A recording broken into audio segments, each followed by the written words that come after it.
வழிகாட்டல்களை நமது செய்திகளாய் அவர்கள் அற்புதமாக செய்து வருகிறார்கள். செய்து வருவதன் காரணத்தினால்தான் நமது ஊரில் நிறைய பேர்கள் அந்த டிராவல்ஸில் போய் கொண்டிருக்கிறார்கள். அந்த கைடு நல்லா இருக்குது, கைடு நல்லா இருக்கிறது என்பதற்காகவே போயிட்டு வந்த நாமும் விசாரிக்கிறோம். விசாரிக்கும் போது அவர்களே சொல்கிறார்கள், மதத்து நல்ல முறையிலே வழிகாட்டியாக செயல்படுகிறார்கள். எந்தெந்த நேரத்தில் எந்தெந்த இடத்துல எது சொல்ல வேண்டுமோ அதை கரெக்டாக சொல்லி வழிநடத்தி செல்கிறார்கள். உணவும் நல்ல முறையிலே இருக்கிறது. தமிழ்நாட்டு உணவு தங்கக்கூடிய இடமும் சமீபத்திலே அவர்கள் ஏற்பாடு செய்கிறார்கள் என்றெல்லாம் செல்லக்கூடியவர்கள் நம்மிடத்தில் சொல்லியிருக்கிறார்கள். அந்த அடிப்படையின் காரணத்தினால்தான் அவர்களோடு தொடர்ந்து மாதத்துக்கு 2 முறை போயிட்டு வர்றாங்க, அல்லது ஒரு முறையாவது போய் வர்றாங்க. சிறு வயசு பிரச்சனை இல்லை, நம்ம மாதிரி வயசானவங்க கஷ்டம். அது இல்லாமல் சிறு வயதில் போய் வருவது என்பது நமவும் அற்புதமான நல்ல விஷயம். நம்ம பார்த்துக்கலாமே, வயசாகணுமே அஞ்சு செய்யணுமே, கொஞ்சம் 60 வயசு ஆகணுமே அப்படின்னு நம்ம காலத்தை தாமதப்படுத்தக்கூடாது. தாமதப்படுத்துவதனால் அங்கே எவ்வளவு சிரமங்கள் இருக்கிறது என்பதை எல்லாம் நீங்கள் அங்கே அறிவீர்கள், மதத்துக்கும் தெரியும். அதனால் இன்ஷா அல்லாஹ் இந்த ஏற்பாட்டை செய்திருக்கக்கூடிய அவர்கள் தொடர்ந்து இது நடைபெற வேண்டும். அவர்கள் போன்று எல்லோரையும் தொடர்ந்து அழைத்து செல்ல வேண்டும். நாம் இன்ஷா அல்லாஹ் நம்ம ஊரை சார்ந்த சுற்று வட்டாரத்தில் உள்ளவர்கள் எல்லோரும் இதில் நாம் சென்று வருவதற்கு அல்லாஹ் தௌஃபீக் செய்வாராக. இங்கிருந்து சென்று செல்லக்கூடிய நமது புறா பயனாளிகளுக்கு அல்லாஹ் எல்லா விதமான உதவிகளையும் செய்து வருவாராக. நல்ல முறையிலே உங்களாவை செய்துவிட்டு விருது வருவதற்கு அல்லாஹ் தௌஃபீக் செய்து வருவாராக. அவர்கள் செய்யக்கூடிய எல்லா அமல்களையும் அல்லாஹ் கபூல் செய்து வருவாராக என்று துஆ செய்து என்னுடைய வார்த்தையை நிறைவு செய்தேன். அடுத்தபடியாக இன்றைய ஜங்ஷன் ஜும்மா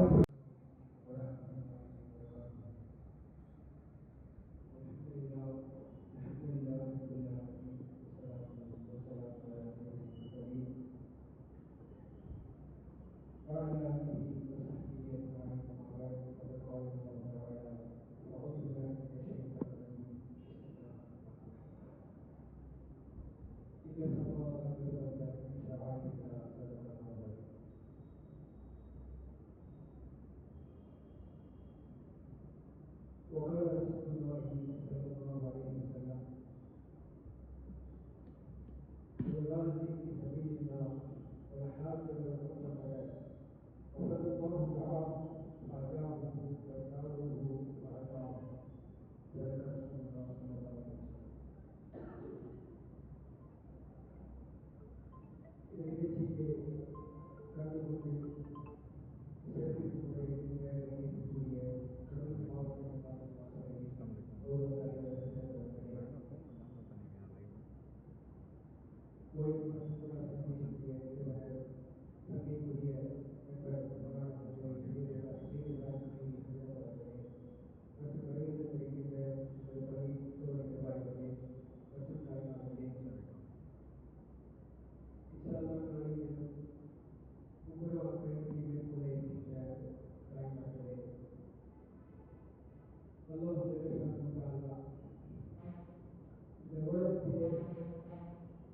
ஒரு மனிதனுடைய ஈமானை உயர்த்துவதற்கான சில விஷயங்களை கடமையாக்கினார்.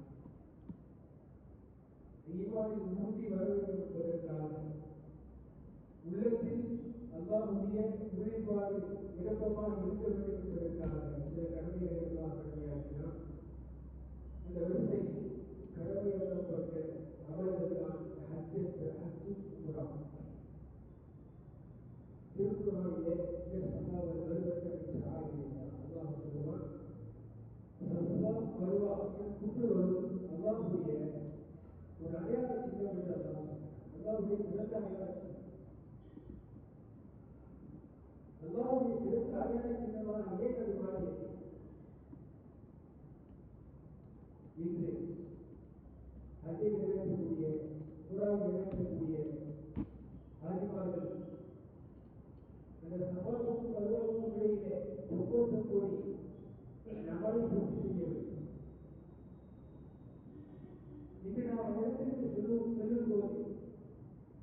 எல்லா சகல வசதிகளும் இருக்கிறது.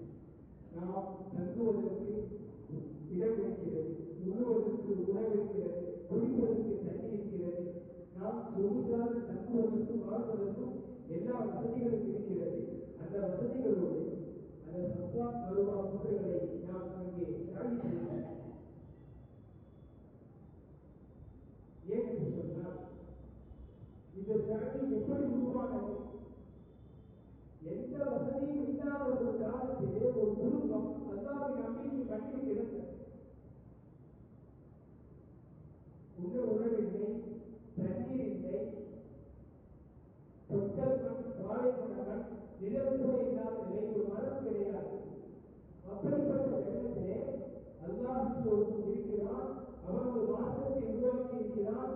அந்த மார்க்கத்தின் மூலம்தான் இந்த உலகம் மறு உலகம் வெற்றியை காண முடியும் என்பதை உறுதிப்படுத்துவதற்காக இப்ராஹிம் அலைஹிஸ்ஸலாம் அவர்கள் செய்த தியாகம் இங்கே இருக்கிறது. நாம் வெறுமனே ஓடவில்லை. அம்மையார் ஹாஜியார் அவர்கள் தன் குழந்தை பசியை தீர்ப்பதற்காக தண்ணீரை தேடி அழைத்த காட்சி தான் அந்த சாய் என்பதை சும்மாவும் வருவாவும் கிடைக்கும். ஒன்றுமே இல்லாத காலத்தில் அல்லாஹ் கைவிட மாட்டான் என்று நம்பினார்களே, அந்த நம்பிக்கை தான் இன்று நாம் சகல வசதிகளோடு இந்த ஹஜ்ஜை நிறைவேற்றிக் கொண்டிருக்கிறோம். 10,000 ஆண்டுகளுக்கு முன்னால் ஒரு கட்டாமலையிலே, ஒரு தொட்டல் மண் வெளியிலே ஒரு தாய் தன் குழந்தையை தூக்கிக் கொண்டு அழைத்த எந்த நம்பிக்கையில் அழைத்தது? படித்த அல்லாஹ் இருக்கிறான், அவன் கைவிட மாட்டான், அவன் கண்டிப்பாக பசியை தீர்ப்பான். அந்த ஹாஜிராமியார் ஈமானின் உறுதிப்பாக அங்கே வெளிப்பட்டதற்கு காரணமாகத்தான் ஜம்சம் கிணறு உருவாகியது. இன்று உலகம் முழுவதும் மக்கள் சுற்றில் அறிவித்தார்கள். மற்ற கிணறாக இன்று வரை காட்சி இருக்கிறது என்று சொன்னால், இப்படிப்பட்ட ஈமானின் உறுதிப்பாக வர வேண்டும் என்பதற்காக வேண்டிதான் இந்த ஹஜ் உம்ரா கடமையாக்கப்பட்டிருக்கிறது. அதனால்தான் அல்லாஹ் நிதர்சனம் கொண்டார். ஹஜ்ஜை நிறைவேற்றுபவர்களுக்கும் உம்ராவை நிறைவேற்றுபவர்களுக்கும் எதிரி அடைந்தால் கூலி அல்லாஹ் தருவது. அந்த அமல் ஒரு குடும்பத்தின் தியாகத்தை அங்கே சென்று உணர வேண்டும். உணர்ந்து ஒன்றுமில்லாத ஒரு பாலைவனத்திலே அல்லாஹ் இருக்கிறான் என்ற நம்பிக்கையோடு உருவாக்கப்பட்ட மார்க்கம் தான் இஸ்லாம் என்ற மார்க்கம். அப்படிப்பட்ட எந்த சூழ்நிலை வந்தாலும் அல்லாஹ் கைவிட மாட்டான். அல்லாஹ் உதவி கிடைக்கும் என்ற ஈமானை வரவேற்பதற்காக வேண்டிதான் நமக்கு ஹஜ் உம்ராவும் கடமையாக்கப்பட்டிருக்கிறது. அந்த மண்ணை சென்று நாம் பார்த்துவிட்டு அந்த அமலை செய்ய வேண்டும் என்று சொன்னால், நம்முடைய உள்ளத்தில் வர வேண்டிய ஒரு எண்ணம், இனி எந்த காலத்திலே இப்ராஹிம் அலைஹிஸ்ஸலாம் அவர்களை அல்லாஹ் கைவிடவில்லை, ஹாஜிரா அம்மையாரை அல்லாஹ் கைவிடவில்லை, இஸ்மாயில் நபியை அல்லாஹ் கைவிடவில்லை. அதே போன்று அல்லாஹ் மீது உறுதியான ஈமான் வைத்தார். அல்லாஹ் நம்மையும் கைவிட மாட்டான் என்ற உறுதிப்பாடு வருவதற்காக தான் ஹஜ் உம்ராவும் மிக சிறந்த கடமையாக இருக்கிறது. இந்த வரிசையில் ரசூலுல்லாஹி ஸல்லல்லாஹு அலைஹி வஸல்லம் அவர்கள் ஹஜ்ஜுக்கும் உம்ராவுக்கும் பற்றி சிறப்புகளை பற்றி சொல்லும்போது, போர்க்களத்திலே செல்லக்கூடியவர்களுக்கு அல்லாஹ்வுடைய பாதையிலே புறப்பட்டு போர் செய்பவர்களுக்கும், அதுபோல ஹஜ்ஜை உம்ராவையும் நிறைவேற்ற புறப்படுபவர்களுக்கும் அவர்கள் கேட்கின்ற துஆவிற்கு அல்லாஹ் உடனே பதில் சொல்கிறார். அவர்கள் கேட்பதை அல்லாஹ் உடனே கொடுக்கிறார். இந்த சிறப்பான செய்திகளை பெருமானார் ஸல்லல்லாஹு அலைஹி வஸல்லம் அவர்கள் தெளிவாக சொல்லியிருக்கிறார். மேலும் ஹஜ்ஜையும் உம்ராவையும் நிறைவேற்றும் போது மனதில் பயம் வரக்கூடாது. அதில் இருக்கின்ற பழக்கத்தை பற்றி பெருமானார் சொல்லும்போது, என்ட்ரியாளின் மக்களை என்று பெருமானார் சொல்கிறார். இன்று நிறைய பேர் காசு செலவாகிவிடும், வருமானம் குறைஞ்சி போயிருக்கும் என்ற பயத்திலேயே நிறைய பேர் ஹஜ் உம்ராவை பற்றி சிந்திக்காமல் இருக்கிறார். ஆனால் பெருமானார் சொல்லித்த வார்த்தை என்னவென்றால், ஹஜ் உம்ரா உங்களுடைய வறுமையை அழிக்கக்கூடிய சிறந்த அமல் என்று சொல்கிறார். ஒரு தடவை ஹஜ்ஜை உம்ராவை நிறைவேற்றி விட்டால், அவர்கள் தூய்மையான ஹஜ்ஜை உம்ராவை செய்து வந்து விட்டால், அவர்கள் வாழ்நாளில் இருந்தால் நிச்சயமாக வறுமையை பார்க்கவே முடியாது. இதற்கு உத்தரவாதம் கொடுப்பது யார்? நமது நாயகம் ரசூலுல்லாஹி ஸல்லல்லாஹு அலைஹி வஸல்லம் அவர்கள் இதற்கு அப்படி ஒரு உத்தரவாதத்தை தருகிறார்.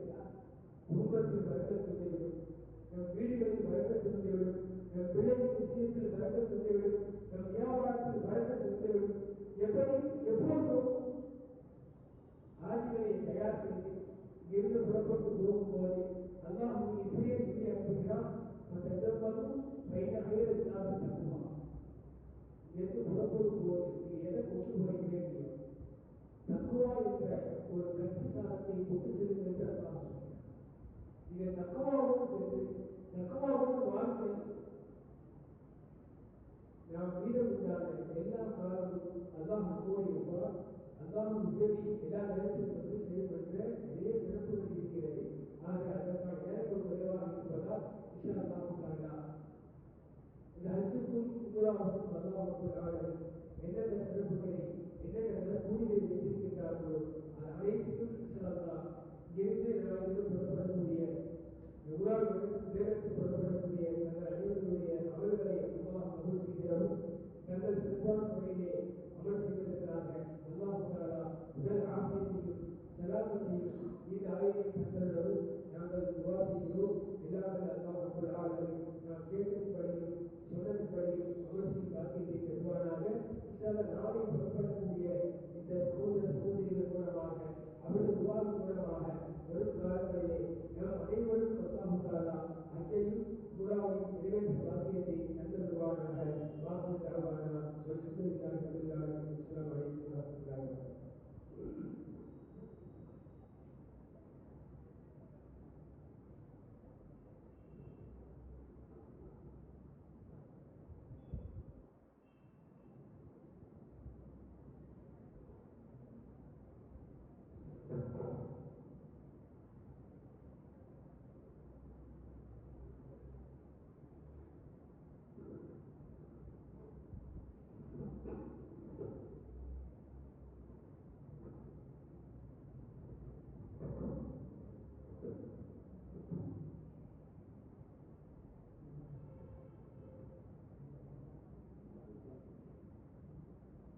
السلام عليكم ورحمة الله تعالى وبركاته. نحمده ونصلي على رسوله الكريم أما بعد. فقد قال الله تعالى في القرآن الكريم في الفرقان المجيد وأعوذ بالله من الشيطان الرجيم. بسم الله الرحمن الرحيم. واعبد ربك حتى يأتيك اليقين. صدق الله مولانا العلي العظيم. اللهم صل على محمد وعلى آل محمد وسلم.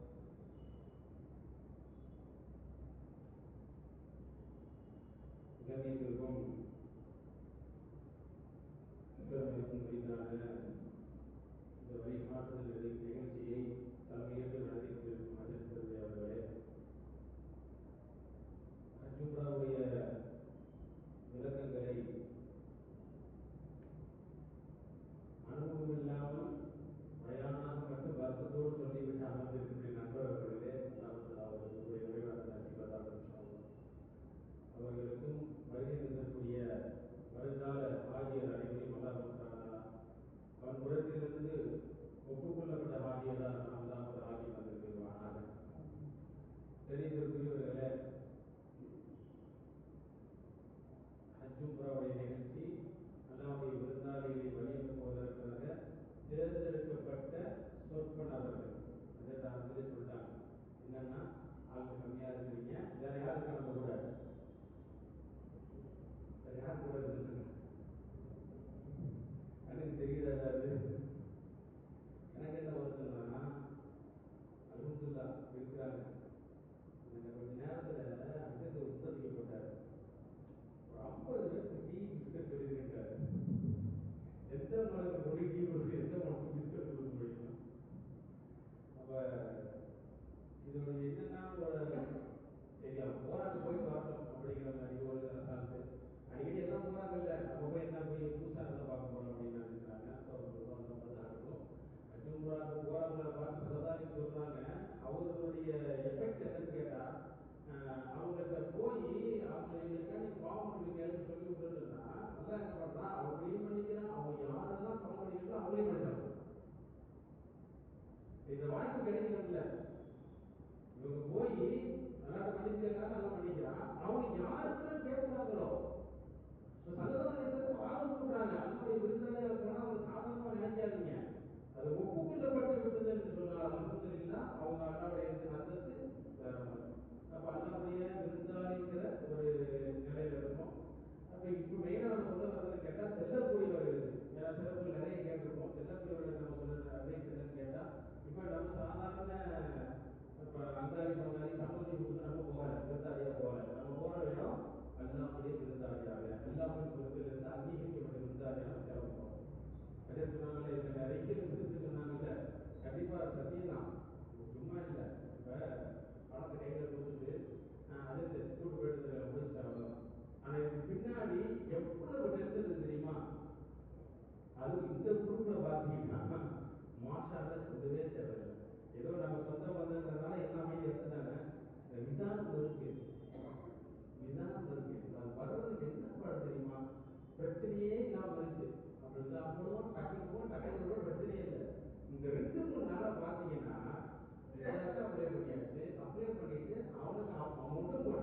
போட்டது அப்படியே ஸ்டக் ஆகிடுச்சு, வரல.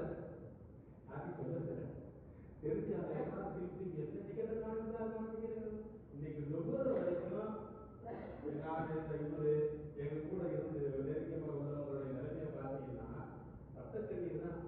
ஏன்னு கேட்டால் நாளை கழிச்சு பயணம், ஒருவேளை விசா வரலன்னு சொன்னால் போட்ட டிக்கெட்டு இன்னாலில்லாஹி ஆயிரும். ஆனால் அவர் விசாரிச்சவர் சொல்றாரு பொறுமையா இருங்க பொறுமையா இருங்க. ஏன்னு கேட்டால் இங்கே ஒரு விஷயத்தை யோசிக்கணும், அல்லாஹ்வுடைய நசீப் இருக்கணும் முதல்ல. இப்போ 20 பேர் போகிறோம், 20 பேருக்கு அந்த நசீப் இருக்கு, அந்த ரிசுக்கு இருக்கு, உங்களை விருந்தாளியாக ஏற்றுக்கொள்வேன் என்று சொன்னால்தான் விசா வந்திருக்கும். இல்லைன்னு வச்சுக்கோங்க, நீ ப்ரோக்ராம் நடத்திருக்க முடியாது, பேக்கேஜ் கொடுக்க முடியாது. அல்ஹம்துலில்லாஹ் வந்துருச்சு அல்லாஹ்வுடைய கிருபையால. அசருக்கு முன்னாடி தான் இந்த சுப செய்தி கிடைச்சிச்சு. அப்ப இந்த வாய்ப்பு கிடைக்கிறதே பெரிய ஒரு விஷயம், அது கிடைச்சது அல்ஹம்துலில்லாஹ். அப்ப இந்த மாதிரி நம்ம கிளம்பும் போது முழுக்க முழுக்க ஒரு தியாகிகளாக மாறிடும், முழுக்க முழுக்க. ஏன்னா அது தியாகம் நிறைந்த பூமி. இன்ஷா அல்லாஹ் அந்த இடங்களுக்கு போகும்போது நம்ம சொல்லுவோம். ஆனா இங்க வந்து அப்படியே லைட்டா டச் பண்ணிடுவோம். ஏன்னு கேட்டா இங்க உள்ள பழக்கம் தான் அங்கேயும் வரும். பெரும்பாலும் ஹாஜிகளுக்கு உள்ள பெரிய மைனஸ் என்னன்னு கேட்டா, நம்ம எப்படி இந்த ஊர்ல இப்படி சுத்தி வரோம் பேசுறோம் வைக்கிறோம் சொல்றோமோ அதே மைண்ட் செட்ல தான் அங்கேயும் மாறி விடுறான். நல்லா பாதுகாக்கணும். அந்த மாதிரி ஒரு மைண்ட் செட்ல இருந்து அல்லாஹ் நம்மளை பாதுகாப்பானாக. அங்க போன உடனே அல்லாஹ்விற்காக சொன்னாங்கல்ல, வசிமல் ஹஜ்ஜவல் உம்ரத்த லில்லாஹ், நீங்க வரும்போது எனக்காண்டி வந்து முடிச்சிட்டாங்க கதையை. இப்ப அவனுக்காண்டி மட்டுமே நம்ம என்ன பண்ணணும், உம்ரா செய்ய வேண்டுமே தவிர அவன் இது சாதாரண நினைக்கிறோம், இது ஒரு இபாதத். அதை இபாதத்தா நினைச்சு செய்யணும். ஒரு டைம் பாசிங்கா, ஒரு எப்படி சொல்றது, ஒரு சுத்தி பார்க்க போற ஒரு இடமாக நினைச்சு செஞ்சிட்டோம்னா அது நன்மையே இல்லாம போயிடும். நம்மளை பரிசுத்தப்படுத்தக்கூடிய மிக முக்கியமான ஒரு அமல் அது. இன்ஷா அல்லாஹ் அந்த அமல் என்ன பண்ண நம்ம பெர்ஃபெக்டா செஞ்சு முடிக்கிறோம். அல்லாஹ்வுடைய கிருபையால நீங்க வந்து எல்லாத்துக்கும் ஆவலோடு வந்திருக்கிற எல்லோருக்கும் வேண்டி நாங்களும் துவா செய்றோம், நீங்களும் துவா செய்யுங்க. எங்களுடைய பயணங்கள் சிறக்க வேண்டும், நாங்கள் செய்யற அமல்கள் கபூலாக வேண்டும். இந்த இடத்துல நம்ம சொல்லி அப்படி இப்படி அங்க போறோம் இங்க போறோம் அதை விட்டுட்டோம். ஆனா அல்லாஹ் ஒரே ஒரு வார்த்தை ஷார்ட்டா முடிச்சிருவான், இன்னமா யதகப்பருல்லாஹு மினல் முத்தகீன், ஒரே வார்த்தை முடிச்சுட்டான். நீ என்ன தொழுதாலும், என்ன நோன்பு வச்சாலும், என்ன ஹஜ் செஞ்சாலும், என்ன உம்ரா செஞ்சாலும், என்ன சதக்கா செஞ்சாலும், என்ன நன்மையான காரியம் செய்தாலும் நான் இறையச்சத்தோடு செய்பவனை மட்டும்தான் நான் ஏத்துக்குவேன். அஜத்து சொன்னார்ல, இங்க இருந்து கிளம்பும் போது ஒரு கட்டு சாதத்தை எடுத்துட்டு போங்க. எந்த கட்டு சாதம்? இறையச்சம் என்ற கட்டு சாதத்தை எடுத்துட்டு போங்க அப்படின்னு சொல்லிட்டு அதுக்கு அடுத்த வசனத்தை தொடர்ந்து சொல்லுவான், ஃபத்தகூனியா உலில் அல்பாப் அப்படிங்குவான். தெளிவா சொல்லுவான் பாருங்க, அறிவாளிகளே அறிவு உடையவர்களே என்னை பயன்படுத்துங்க. இது என்ன விளங்குது? முட்டா பயப்பா அங்க வந்துடாத. ஒரு இறைச்சம் இல்லாம, ஒரு பேணுதல் இல்லாம, ஒரு ஒழுக்கம் இல்லாம, ஒரு கண்ணியம் இல்லாம, கட்டுப்பாடு இல்லாம முட்டாளாக அங்க வந்துடாத. என்கிட்ட வரும்போது எப்படி வரணும்? இறையச்சத்தோடு அறிவுடையவனாக வான்னு அல்லாஹ் சொல்றான். வத்தகூனியா உலில் அல்பாப், அறிவுடையவர்களே இறையச்சத்தோட வாங்க. அந்த இறையச்சத்தை அல்லாஹ் தஆலா எங்களுக்கும் அவங்களுக்கும் தந்தல் புரிவானாக. அப்ப இபாதத் என்பது சாதாரண விஷயம் கிடையாது, ஒவ்வொன்றுமே பார்த்து பார்த்து பார்த்து செய்யக்கூடிய விஷயம். அல்ஹம்துலில்லாஹ். நேரம் தெளிவா வந்துருச்சு, அப்படியே போய்க்கலாம், ஓடிடலாம், அங்க போய் பார்த்துக்கலாம். அப்ப அஜத்து கூட வர்றாரு, அதனால போய் பார்த்துக்கலாம். நாங்க அல்ஹம்துலில்லாஹ். இப்போ உம்ராவுடைய விஷயங்களை மட்டும் உங்களுக்கு தெரிஞ்சு வச்சுக்கோங்க. இன்ஷா அல்லாஹ் அல்லாஹ் எப்ப வேணாலும் உங்களுக்கு கபூலாகட்டும். உம்ரா நம்ம எப்படி செய்யறது, ஹஜ் எப்படி செய்யறது, ஆர்வத்தை என்ன பண்ணிக்கணும், முன்னாடி தெரிஞ்சு வச்சுட்டு சொன்னா வாய்ப்பு திடீர்னு அல்லாஹ் கூப்பிட்டான், பட்டுன்னு ஓடிக்கணும். ஆனா நம்ம மக்கள்கிட்ட என்னன்னு சொன்னா அப்படி தள்ளி போட்டு தள்ளி போட்டு தள்ளி போட்டு தள்ளி போட்டு தள்ளி போட்டு அது வேஸ்ட் ஆகுறாங்க. அங்க போறதுக்கெல்லாம் எல்லாம் எல்லா வசதியும் இருந்தும் கூட இன்னைக்கு என்ன பண்ண மாட்டேங்குதுங்க, யோசிச்சுட்டே இருக்காங்க. அந்த மாதிரி இல்லாம வாய்ப்பு இல்லாதவங்க கதறிக்கிட்டு இருக்காங்க. அப்ப இந்த உம்ராவை நம்ம செய்ய போறோம் அப்படிங்கும் போது இந்த உம்ராவை நம்ம எப்படி செய்யலாம் அப்படிங்கறத இன்னைக்கு கிளாஸ் பண்ணிக்கலாம். இப்ப உம்ராவுடைய விஷயங்கள்ல வந்து நிறைய இருக்கு. அதெல்லாம் ரொம்ப ஷார்ட்டா இஷாக்குள்ள முடிக்கணும், நான் சொல்லி முடிப்பேன் இன்ஷா அல்லாஹ். இப்ப உம்ராங்கிறது 4 விஷயம், வெறும் 4 விஷயம் தான். ரொம்ப சிம்பிள் தான், போனோமா முடிச்சோமான்னு இருக்கும். ஆனா அதை தெளிவா முடிக்கணும். ஃபர்ஸ்ட் இஹ்ராம் கட்டுறது. என்ன பண்ணுறது? இஹ்ராம் கட்டி அந்த எல்லையில நியத்து வைக்கிறது முதல் வேலை. இரண்டாவது தவாப் செய்கிறது, மூன்றாவது சை செய்கிறது, நான்காவது மொட்டை அடிப்பது. இஹ்ராம்னா என்ன தெரியுதுல்ல? ஆண்கள் வந்து தைக்கப்படாத ஆடை அணிகிறது, பெண்கள் முழு பிஜாரோட. அந்த அவங்களுடைய இஹ்ராம் என்னன்னு கேட்டா முகத்தை மறைக்கக்கூடாது, கையை மறைக்கக்கூடாது, பாதங்களை மறைக்கக்கூடாது, கால்களை மறைக்கக்கூடாது. சரிங்களா? அப்ப இது இஹ்ராம். அப்ப இதை கட்டிட்டு எல்லை 5 எல்லை இருக்கு. மக்காக்குள்ள போறதுக்கு 5 எல்லை இருக்கு. நம்ம போற எல்லை என்னன்னு கேட்டா எலம்லுன்னு சொல்லுவாங்க. அந்த எல்லையை கரெக்டா என்ன பண்ணு கேட்டா அந்த இடத்த கடக்கும் போது அந்த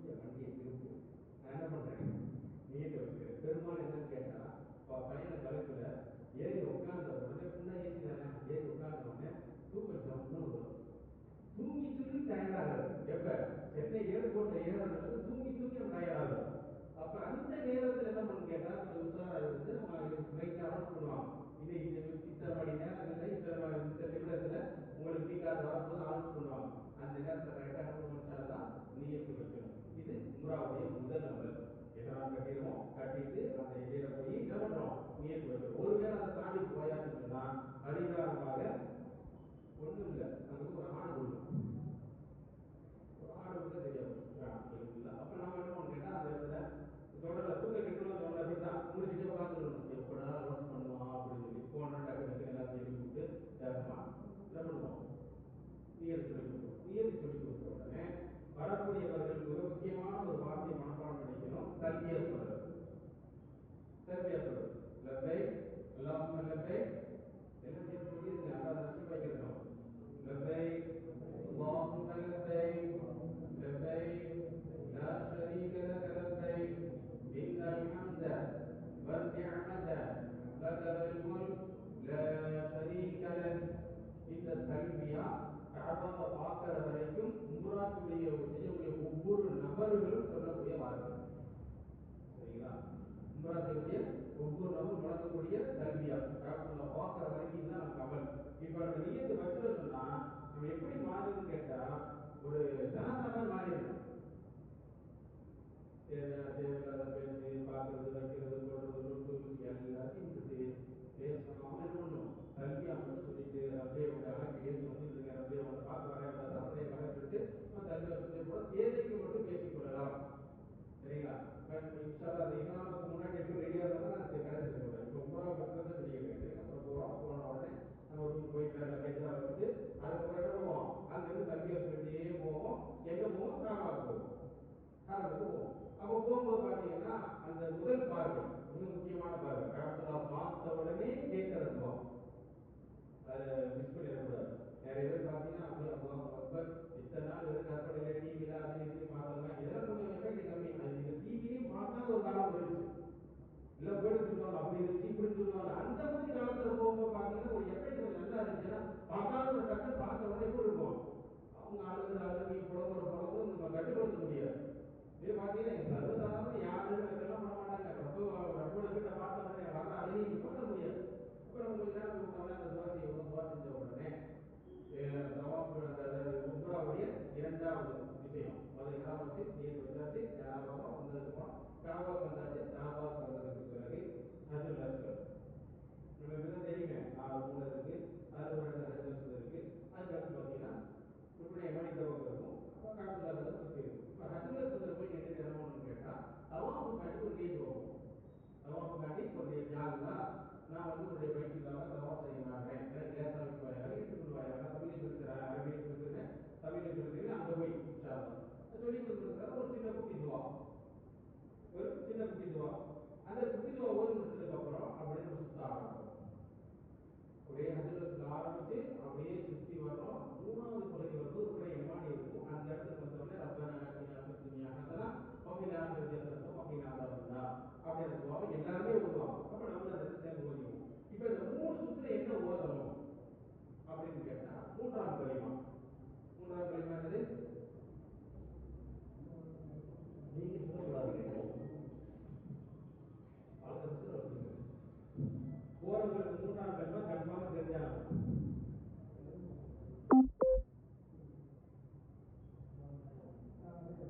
மாஷா அல்லாஹ். இடையில சில விஷயங்கள் சொல்ல வேண்டியது இருக்கு. உம்ரா செய்யணும் கிளம்பி வந்துட்டு நம்ம நினைப்போம் அங்க போட்டுட்டோம்னா சுப்ஹானல்லாஹ் அல்ஹம்துலில்லாஹ் அல்லாஹ் அக்பர் லா இலாஹா இல்லல்லாஹ் சுப்ஹானல்லாஹி வல்ஹம்துலில்லாஹி வலா இலாஹா இல்லல்லாஹ் வல்லாஹு அக்பர் வலா ஹவ்ல வலா குவத்த இல்லா பில்லாஹில் அலிய்யில் அஸீம்.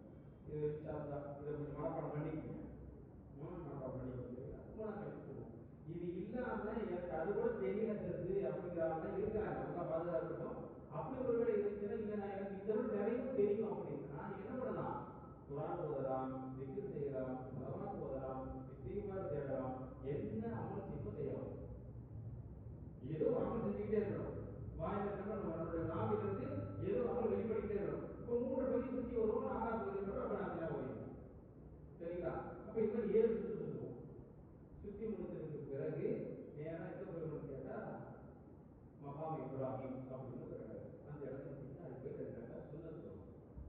2 ரக்காத் சுன்னத் சொல்லணும். அந்த 2 ரக்காத் சுன்னத் சொல்லும்போது ஃபர்ஸ்ட் ரக்காத்துல குல் யா அய்யுஹல் காஃபிரூன் ஃபர்ஸ்ட் ரக்காத்துல குல்யா அய்யுல் காஃபிரூன், இரண்டாவது ரக்காத்துல குல் ஹுவல்லாஹு அஹத், 2 சூறாக்கள் ஓதும். அப்ப இதையும் மனப்பாடம் பண்ணிக்கணும். அல் சூரா, குல்யா அய்யுல் காஃபிரூன், குல் ஹுவல்லாஹு அஹத். மோனா ஒரு நிமிஷம் நான் கேட்போம். தீவர் அவங்க நேரத்துக்கு பண்ணுவாங்க. உம்ரா முடிச்சுக்கிறதுக்கு அவனை முடிச்சுக்குவான். இப்படிதான் பண்ணக்கூடாது. அப்ப 2 ரக்காத் தொழுவோம். தொழுது முடிச்சதுக்கு பிறகு நேரம் என்ன பண்ணணும்னு கேட்டா, அப்படியே கொஞ்சம் பின்னாடி போனோம்னா ஜம்ஜம் தண்ணி இருக்கும். அந்த ஜம்ஜம் தண்ணி நமக்கு வேணுங்கிற அளவு நம்ம என்ன பண்ணலாம், குடித்து முடிச்சுட்டு அந்த ஒரு குட்டி துவா இருக்கு. அதை நானே சொல்லி கொடுத்துருக்கேன். அந்த விஷயம் சொல்லிட்டாம சொல்லி கொடுத்ததுக்கு அப்புறம் அந்த தண்ணியை குடிச்சிட்டு நேராக சஃபா மர்வாவுக்கு போயிடுவோம். சஃபா மர்வாவில் போய் ஒரு குர்ஆன் வசனம் இருக்கு. இந்த குர்ஆன் வசனத்தை ஓதி காட்டுவேன், நீங்கள் திருப்பி சொல்லலாம். சொல்லி கொடுத்ததுக்கு பிறகு அங்க இருந்து நம்ம என்ன பண்ணுவோம், சஃபா மர்வாவுக்கு நம்ம தொங்கோட்டு போறதை படிப்போம். பாதிப்பு சொன்னாங்கல்ல, தண்ணி நம்ம ஓடுறாங்க சொன்னாங்கன்னா அந்த இடத்துல போடணும். அப்ப அந்த இடத்துல ஓடும்போது பார்த்தோம்னா 4ஆம் கலிமா, அந்த 3ஆம் கலிமா, இங்கே 4ஆம் கலிமா. 3க்கு 4, 5ஆம் கலிமா அது வராது, வாய்ப்பு இல்லை. அது சந்தோஷம். 4ஆம் கலிமா வந்து லா இலாஹ இல்லல்லாஹ் நம்மளே சொல்லுவோமா, வஹ்தஹு லா ஷரீக லஹு. கூட்டுக்கு வராத பாருங்க, எங்களை பார்க்குறேன் அவங்கதான் வர்றாங்க, அவங்களுக்கு கேளுங்க. இப்போ நீங்க வரலாம் போறீங்க, வந்தவங்களுக்கு நம்ம துவா செஞ்சிருக்கோம்.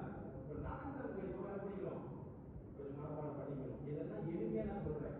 அப்ப அந்த சஃபா மர்வால போகும்போது 4ஆம் கலிமா ஓடணும். அதுவும் இல்லாம அங்கே என்ன பண்ணலாம், குர்ஆன் ஓதலாம், திக்ர் செய்யலாம், என்ன இசை பார்த்துடலாம், சலாமத் ஓதலாம். என்ன நமக்கு பரிச்சயமா இருக்கோ அதை நம்ம செஞ்சுட்டே ஓடணும். மிக முக்கியமான என்னன்னு கேட்டா, அந்த இடத்துல ஓடும்போது நம்ம ஒரு விஷயத்தை விளைவிக்கணும். நீங்க ஹாஜராமா வந்து அன்னைக்கு ஓடும்போது நிலைமை வேற, ஒட்ட காடு இது மணல். ஆனா இன்னைக்கு பாத்தீங்கன்னா குழுக்குழுன்னு இருக்கும்.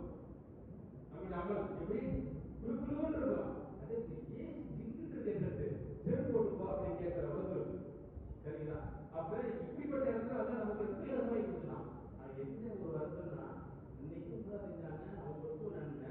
இன்னைக்கு நம்ம செய்யறோம், ஆனா இன்னைக்கு சொலுசா செய்யறோம். நல்ல பெரிய கிருமியா தான் மாறி சரி போனாலும் புதுசா தான் வந்து, ஏன்னா அவ்வளவு இலகுவாயிருக்கு. சரி அப்ப நம்ம ஏறணும். சஃபால இருந்து ஆரம்பிச்சு மர்வா போன 1, மர்வால சஃபா வந்தா 2, திருப்பி 3, 4, 5, 6, 7 எங்க முடியும்,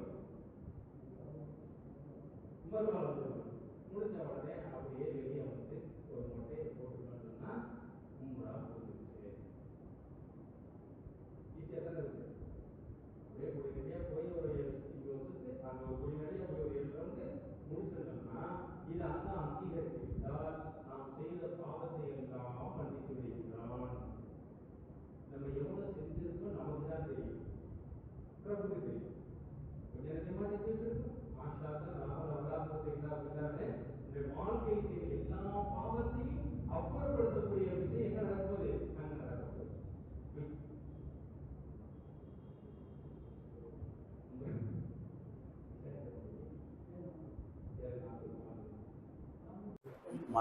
நான் மற்றெல்லாம் கூட்டுக்கு அங்கே போய் சொல்லிக்கிறேன். இங்கே சொன்னால் முடிச்சுட்டு அங்கே போய்க்குவோம்.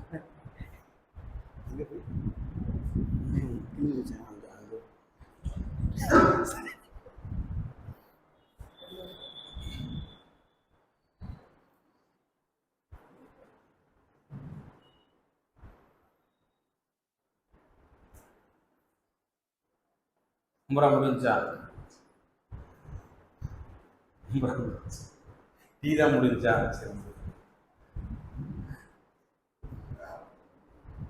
சரி அல்ஹம்துலில்லாஹ். இப்போ மீண்டும் இன்னொரு ரிவிஷன் என்னன்னு கேட்டால், உம்ராவுடைய அமல்கள் என்ன, ஏன் திருப்பி சொல்கிறேன்னு கேட்டால், அந்த அளவுக்கு செய்கிற அளவுக்காச்சு நம்ம அமல்களை கற்று வச்சுக்கணும். இது மிக முக்கியமாக பார்த்தீங்கன்னா அல் சூரா, குல் யா அய்யுல் காஃபிரூன், குல் ஹுவல்லாஹு அஹத், 3ஆம் கலிமா, 4ஆம் கலிமா, இந்த 5 விஷயத்தை என்ன பண்ணிக்கணும், மனப்பாடம் செஞ்சு வச்சுக்கணும். செஞ்சோம்னா அல்ஹம்துலில்லாஹ் அந்த அமல் கொஞ்சம் பரிபூர்ணமாக முடியும். இஹ்ராம் கட்டுறோம், தல்பியா சொல்லிட்டு போகிறோம், தல்பியா என்ன பண்ணணும், மனப்பாடம் பண்ணிக்கணும். லப்பைக் அல்லாஹும்ம லப்பைக், லப்பைக் லா ஷரீக லக லப்பைக், இன்னல் ஹம்த வன் நிஅமத லக வல் முல்க் லா ஷரீக லக். இதுதான், இதை மனப்பாடம் பண்ணி வச்சுக்கணும். நம்ம ஒரு புக்கு கொடுத்துடலாம்.